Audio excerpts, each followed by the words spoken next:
It was in the dead of night, by the second moon's red light, that I heard the whispered summons of the king.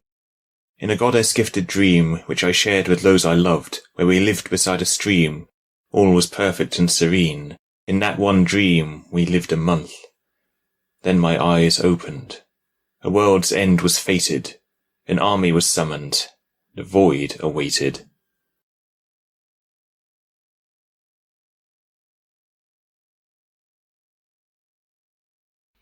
The armour and falchion, gifted by Leviathan, slithered from my throat and formed around me. Writhing, ever-shifting things, forged in challenge to the void, its dark constancy mocking, its leeching shadow blocking, its hatred to annoy. The hour had come. We must go to war, to liberate some and sacrifice some more.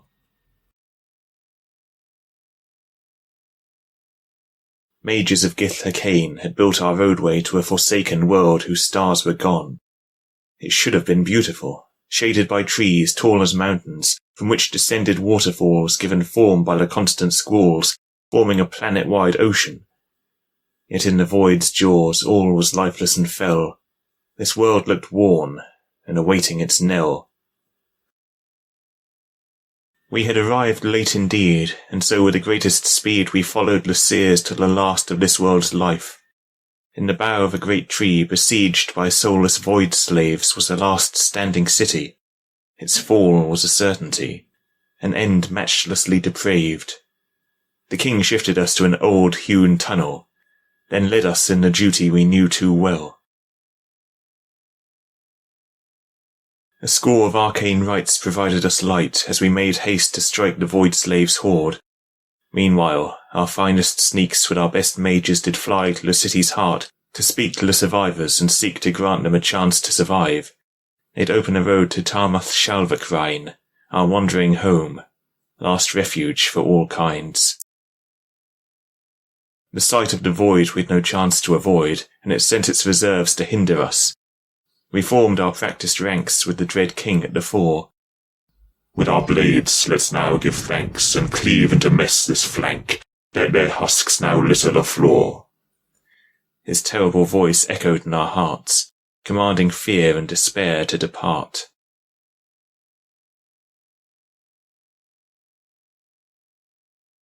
With bestial roars we charged to our chore in the name of the worlds that had fallen. I was well behind the van, the press was maddening, we wished nothing but fighting, my living sword raged in my hand, and yet, by our strength, we pushed back the dead. They fell, and at length our host moved ahead. These empty soldiers were once like us, remnants of uncountable worlds consumed. Now, whether needed or not, they fought as part of the feast. When we cut one down to rot, a long-denied death they got. That's some small kindness at least, but there were always more than we could slay, and once we're no more, 'tis likely our fate. We came into a larger wooden chamber, and the front line extended on each side. I found myself face to face with a statuesque creature. I knew nothing of her race, but would avenge her disgrace if her corpse I could puncture. As dead as they look, they fight far too well. Much effort it took, this dead thing to quell. A new, empty face took the first one's place, and impassively strove to cleave me in two.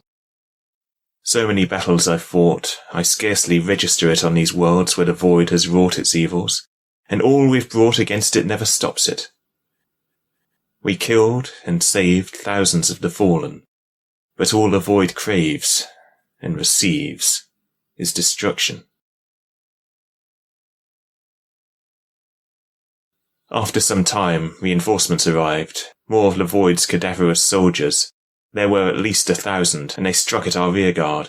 Following the void's commands, they forced us to make our stand where we were, and pressed us hard. We could not flee, nor overcome their numbers, and hoped this meant we'd made sure its anger. We did not fight long in that hellish throng, for our aims were achieved and we were stole from that world by Aliahred, saviour of the Second War. She took the living, burned the dead. Maybe half back home was sped, Yet we had done what we set out to do. 7,000 had been saved from their doom. It would not be easy for these refugees to endure all the madness they'd been through.